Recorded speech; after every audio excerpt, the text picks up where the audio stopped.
Hello, welcome to the Lone Show. I'm your host, John May Lone, and in this episode, I have brought on regular Eric Taylor. And as for our guest, he's from New York City. He has experience in business, education consultant. He's a writer, speaker, and teacher. Ladies and gentlemen, I give you Andrew Shatkin. Well, I am very happy to have this opportunity to express my thoughts. In many times in our society, people are not heard, or the things they say don't want to be heard. But I'm willing to enter into controversy or talk about anything you may want to. Great.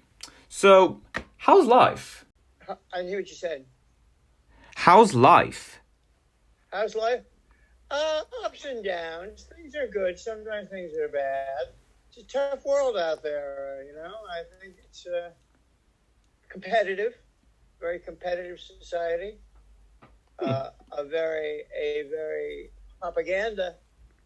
I think our society, let me put it this way. I don't think it's seen, at least in the United States, I don't know what it's like in the UK, there's not a great deal of thought and discussion. Not so much. What is your take on that? I mean, I don't know. It's, my life in general is pretty alright. COVID restrictions are starting to lift. Life in general is just doing alright. Other than the you-know-what going on in Eastern Europe, it's alright, I guess. Well, let's enter into something that are you willing to enter into a political discussion? Like on Ukraine? I might to some extent, but I don't know much of it enough to actually briefly talk about it. Well, why do you think the Russians have invaded Ukraine? I don't know. I have no idea. They want the territory? They just want to bring the boys back. But I guess so, right? Yeah, unfortunately, that isn't going well for Putin. Unfortunately, it's all coming down. The economy's screwed. Most of its trade deals is chugged in the bin. Most of its weaponry is getting snatched by the Ukrainians. But yeah, it's not looking good for Russia. And not all Russians are. Eric just left. But yeah, and even though what's going on right now is pretty awful, I never want this war to happen, but hopefully in the end we can all live in peace again, like we always should. I hope so, but let me put it this way, there doesn't seem to be a great deal of peace around. Yeah. People are always fighting each other, murdering each other, competing with each other, trying to get things more than other people have. That's the way it is. Mm-hmm. I'm not like that, But I should say, I think the Russians want to go into Ukraine because, first of all, it was part of Russia a few years ago, wasn't it? Yeah. There was a thing called the Soviet Union or the United Socialist something. I don't know the full acronym, but it used to be the Soviet Union, also known as the USSR. It was like a group of countries in like one massive federation, and somewhere in the 90s, everyone just like declared their autonomy, independence, whatever, and yeah, most of those countries are doing their own thing. And yeah, that's pretty much. Well, let me ask you this. How do you feel about capitalism and socialism or communism? Do you think communism is good? Yeah, communism to some extent is all right. So is capitalism. I don't mind what economical factor is better or whatever. If whatever works, it works. Yeah, you just didn't understand what you were saying. He was on a motorcycle when he was riding a bike. Yeah, so if you can't call him back. Yeah. Oh, my bad. Oh, all right. Well, that was interesting. So, Andrew, hope you don't mind me asking, what do you do for a living? I am a writer and speaker, and I also do tutoring and teaching. That's basically what I do. Okay, cool. And how long you been doing that for? I've been doing that since 2017. Before that, I was in legal practice. I'm a lawyer, and I may resume that work, but I like what I do in terms of speaking engagements and writing books and writing articles and having discussions like I have with you, you know? I like that. Yeah, that's great. I like to hear what other people have to say. Yeah, I can see that. Great. So, what books have you written recently? I have written. Let me put it this way. I hope you won't get angry about this or disagree with it, but I am a Christian, for better or for worse. Okay. And I've written Christian books such as Essays in a Christian Worldview, Essays in Faith, Culture, Politics, and Philosophy. I wrote a book on the parables. I've recently written a book on the Psalms. I would hope that these books have some thoughts in them that are valid. You don't have to. When I give these views, religious views, I'm not asking anybody to agree with me. Okay, that's fair. But I am asking people to think about it. I see where you're going through with this. It's nice you're being open about this and giving people to express their opinions. And I also have written law books, Select Legal Topics, Volumes 1 and 2. Okay. And I have recently, I'm writing a book on my blog. I've written about 900 blogs. I'm writing 4 books on the content of those essays.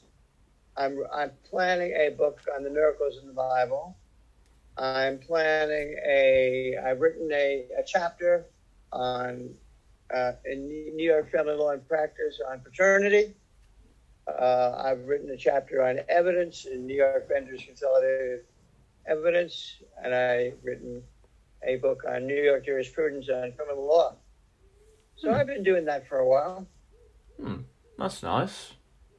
So, what was life for you before that?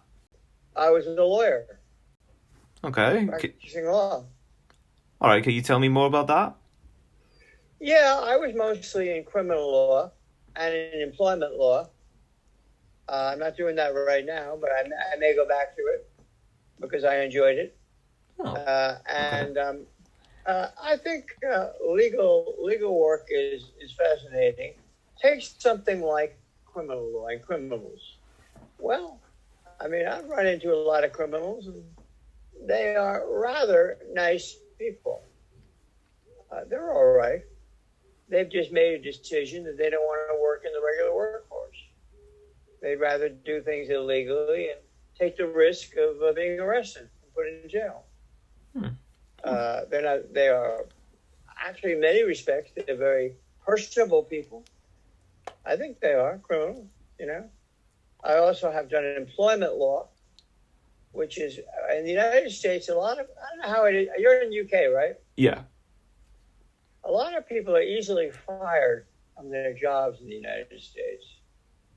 I represent people who have been fired illegally and unjustly, mostly for reasons of discrimination. We have a big to-do in the United States about discrimination. We live in a diverse society. We don't believe correctly that people should be discriminated. I agree. I am in opposition to race prejudice and any kind of prejudice. So I'm against discrimination. Okay, that's great. So, what other things specifically that you've done throughout your whole life up until this point? Well, I like to read. I like books and literature. I like to read books. I spend a lot of time reading books. I have to say this. You tell me if you agree with me that people don't read books all that much anymore. Yeah. Is that true? Mm-hmm. No, that's definitely true. They don't? You're not... You don't think they do? Well, I mean, not many people read books, but there are some that do read books, but not a huge majority of people read books. Why do you think that people don't read books anymore? Well, mainly because people are more attached to what goes on the internet, social media, news articles, whatever. Right.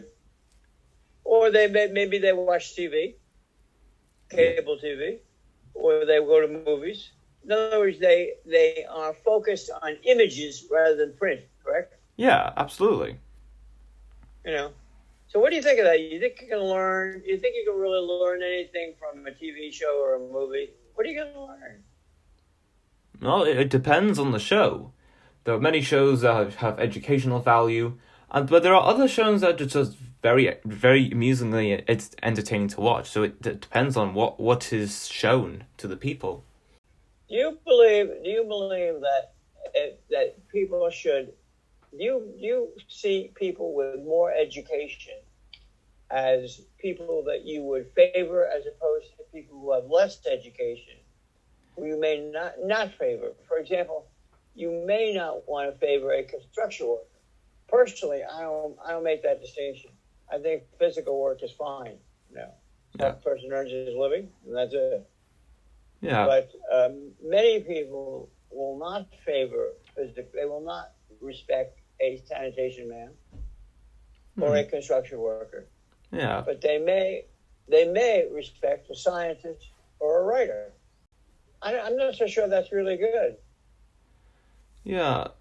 It's hard to tell about someone's intelligence based off the profession that they work in. People have different smarts in different areas or fields. Some people are smart academically, or someone's more practically smart, or someone has like a huge intelligence on how to read people's emotions. There isn't just one measurement of intelligence. There are multiple measurements of intelligence that some people may be stronger than other people. And just by the appearance and the profession they work in, it's really hard to tell how strong intelligence people have. That's right. It's true. I don't believe a person who does physical work is any less or more intelligent than a person who does more paperwork, say. Exactly. Hey, Andrew, if you don't mind me asking, how old are you? If you don't mind me asking. How old am I?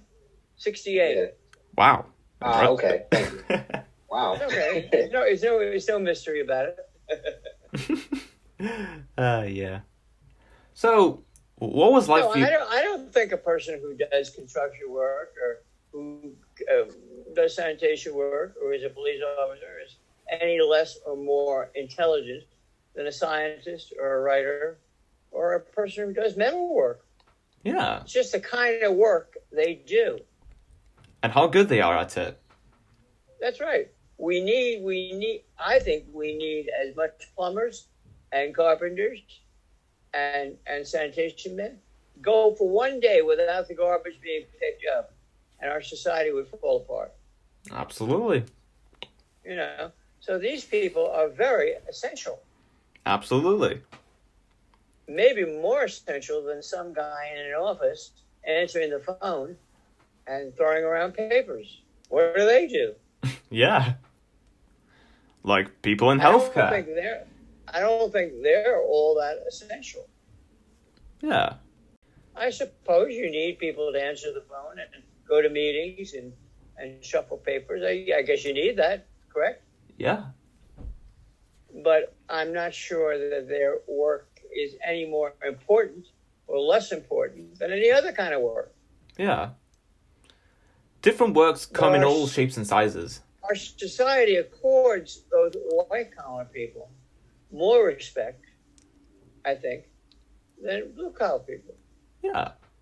What do you think of that? You think that's good? Yeah. It's nice to have people who have experience in different things. And we all need different people to work different things. Otherwise, society itself may not function properly. We need people in healthcare to take care of us. We need a police force to make sure we maintaining the peace in our local neighborhood, so that people just don't break any certain laws or do anything stupid.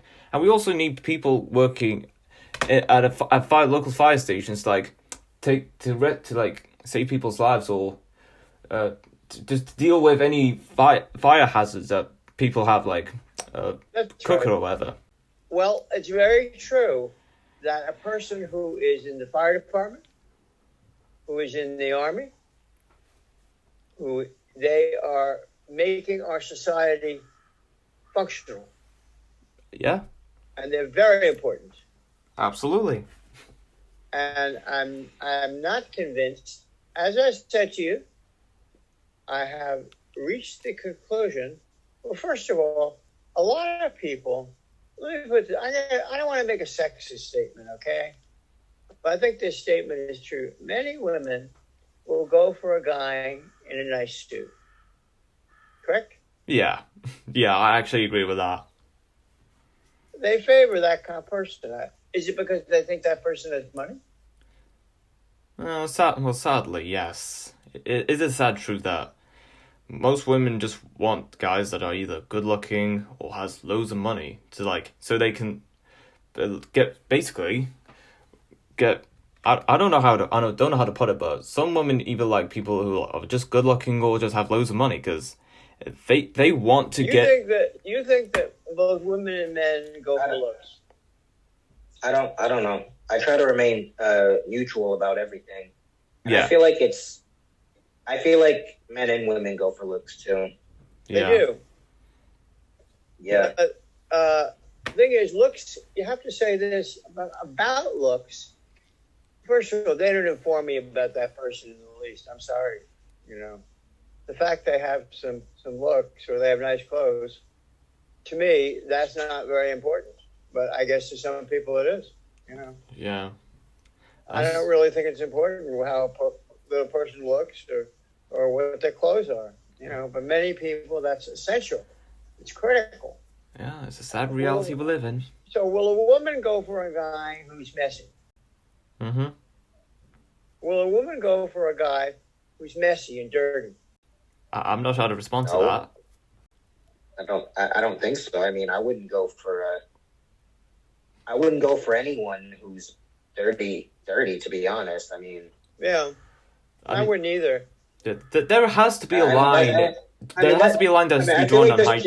Sorry, go on. I feel like that's not really sexist. That's just like... Because who would go for someone who's dirty? Well, really? Well, you don't know. So there could be many reasons why a person is messy. It could be they don't have much money. It could be they don't have a job and they can't keep themselves together. It could be a lot of reasons. They could have lost their job. They could lack money.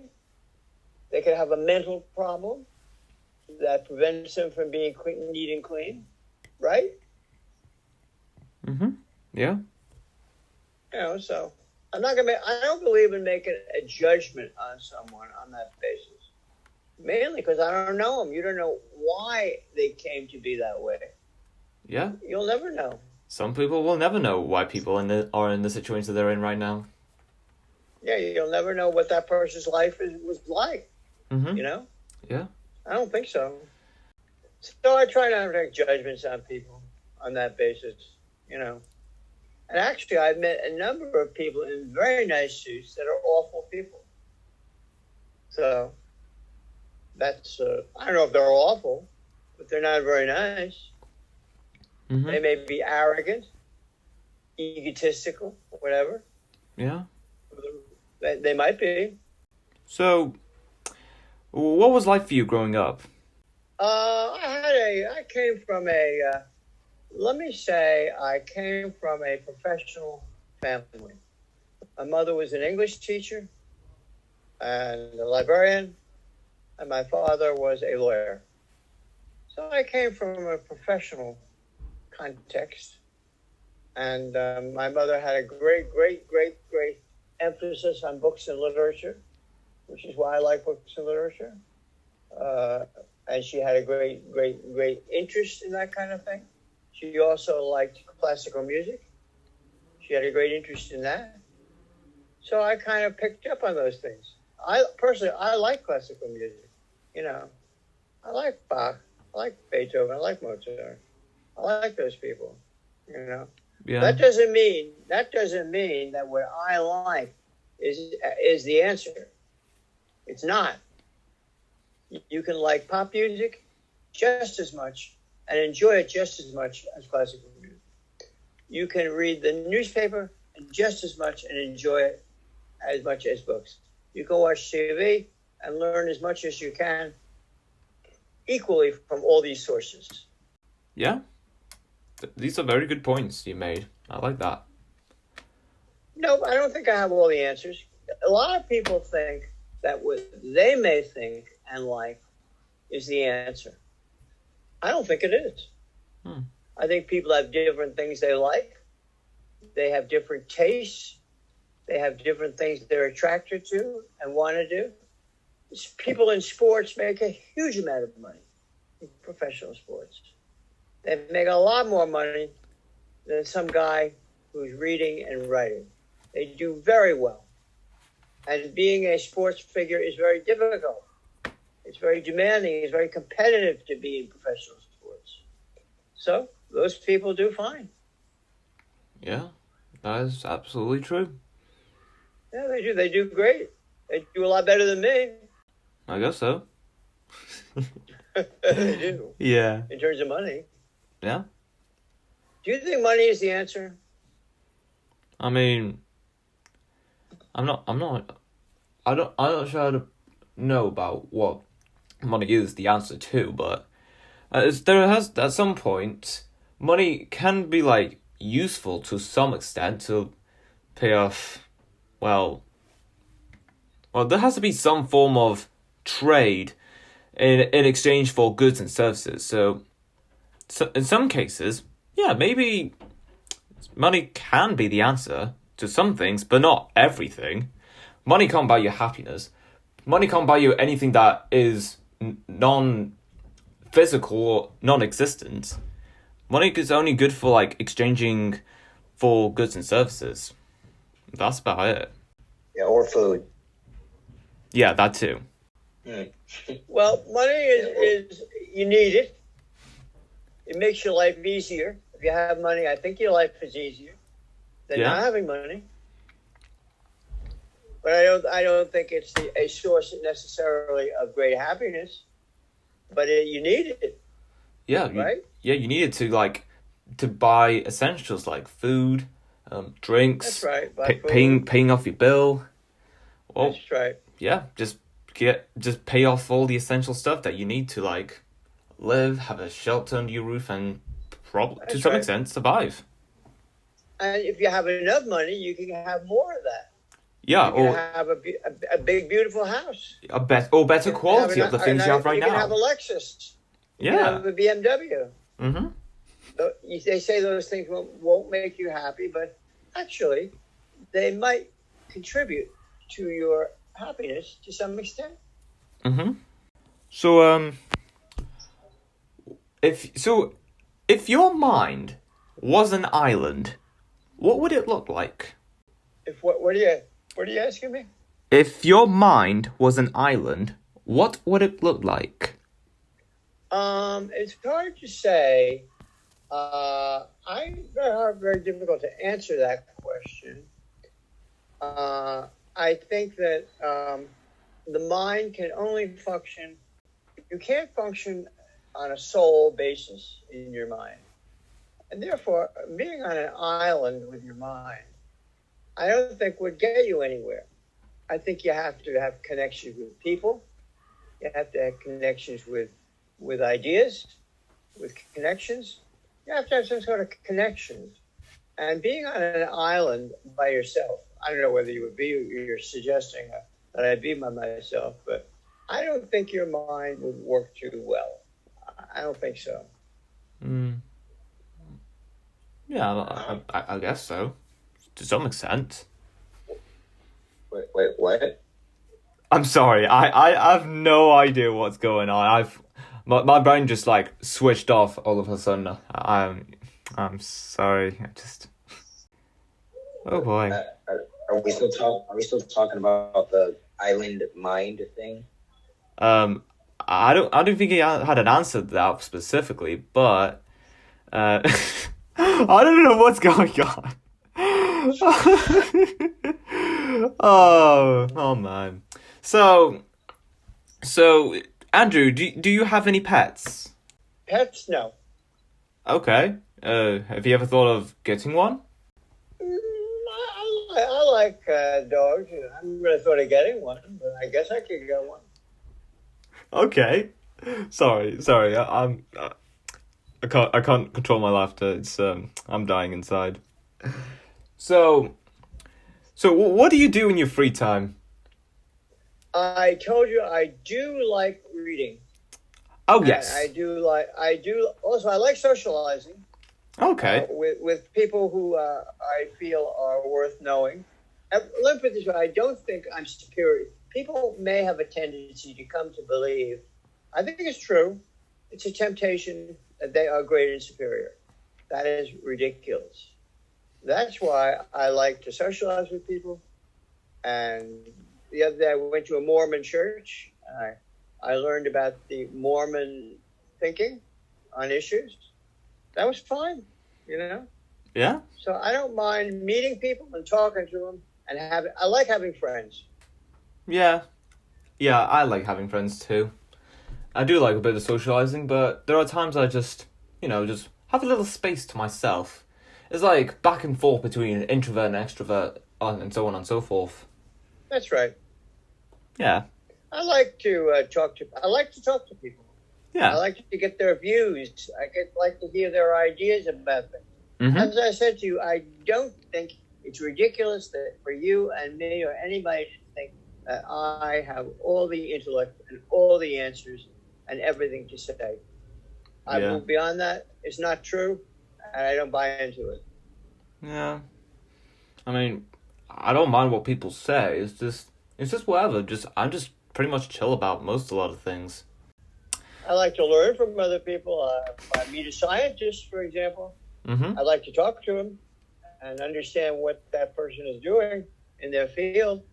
Mm-hmm. If I meet an artist, I'm interested in what that person may be doing or painting or producing because these people are creative. They're contributors. I like to know them. If I have the opportunity to know them, I like to get to know them. Yeah. So, have you traveled anywhere? Yes, I have. I've been to Europe a number of times. As a matter of fact, I'm going to Germany in August with my family. And I have traveled in Europe extensively, in Italy, Belgium, Spain, UK, various places. I've traveled to Mexico. So I've been mostly in Europe, Canada. Okay. Mostly in Europe, though. Great. Is there any places you really want to go back again? Yes, I enjoyed Germany, and I enjoyed Italy. Italy's a wonderful country. Oh yes. The only problem with Italy, I'll tell you one thing. You tell me if I'm wrong. I could well be wrong. Italy is not a country where it's easy to get a job. I don't think so. I think it's poor, basically. Oh, okay. I think people struggle. There are some places in Italy that may be a bit run down, but that's like mostly in the south of Italy. In the north, in the north of Italy, it's a different story. There's basically a lot of upper class Italians up there, especially along the borders of Austria, Switzerland, and all those other places, because their local economies are doing pretty well for themselves, and it's subsidizing some of Italy's economy. I've been to Switzerland. I've been to Austria. I've been to Switzerland, and you named another place. I don't remember. Okay. But I liked Austria. Actually, Switzerland is really rather wealthy. Oh yes, Switzerland's a great place. And I think that Austria also that people are quite well off. Yeah, Austria has a lot of things going for themselves. Especially that massive social housing, which has high-end class facilities. I don't know how they do it. It's just amazing. I would love to live in Austria because They have a lot of great facilities. I love that. Well, the people in Austria, I think in Austria and Switzerland and Germany to some extent, I've been to France a number of times, and people tell me who live in France, French people, that the system is very tough. Okay. That's what they tell me. It's not easy. But in Austria and Switzerland, and certainly to some extent in Germany, there's a lot of social help given to people. Yeah. And in Holland, I've been to Holland. There's a tremendous amount of assistance, social assistance given to people. Oh yeah. If you lose your job, you can be funded for a long time. Yeah. And given an apartment in Holland, and maybe in Austria and Switzerland too. Yeah. They'll fund you for a long time. Yeah, it's pretty useful. So the people who live in those places, they're better provided for than in some other places. Mm-hmm. Their lives are made somewhat easier. The United States is a capitalist country, and we don't give people a great deal of social help. Not that much. Yeah. Well, that's all we have for this episode. It was great having you, Andrew, talking about your work as an author and pretty much a lot of things, discussing about politics, religions. Wow, you're quite the chatterbox. Oh man, it was great having. That was a lot to talk about, honestly. Well, it was great. It was great having you here, Andrew, and I'll hopefully see you around. Yes, definitely. Actually, you mentioned something. I'm not pushing the envelope on this, Peter. You wanted to be a co-host. You wanted me to be a co-host. Well, yeah, we might think about it. There are other applicants we're looking at, but yeah, we might get back to you on that. All right. Well, it's not your decision. Like I said, I'm not pushing the envelope on it. Okay, you mentioned it, so naturally I was interested. Okay, that's cool. And until next time, stay tuned for more.